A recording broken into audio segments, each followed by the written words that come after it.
నామములో మీకు వందనాలు తెలియపరుస్తూ ఉన్నాను. ఈ దినము కొరకు దేవుడు సిద్ధపరిచిన వాగ్దానాన్ని మనం స్వాధీనపరచుకుందాం. పరిశుద్ధ గ్రంథంలో నుండి ప్రకటన గ్రంథం 21వ అధ్యాయము 4వ వచనం ద్వారా ప్రభు మిమ్మల్ని దర్శిస్తూ ఉన్నారు.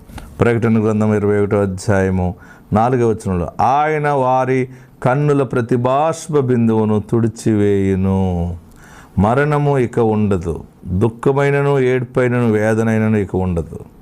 దేవునికి మహిమ కలుగును గాక.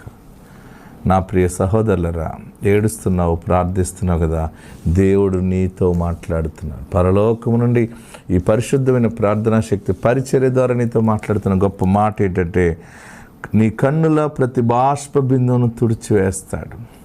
మామూలుగా ఎవరైనా మనం కొడితే వచ్చే కన్నీళ్ళు వేరు, ఏదైనా తట్టుకోలేని రోగం వస్తే, లేకపోతే ఒక బాధకరమైనది ఏదైనా శరీరానికి కలిగితే అది దానివల్ల వచ్చే కన్నీళ్ళు, ఆ కన్నీటి బిందువు వేరు.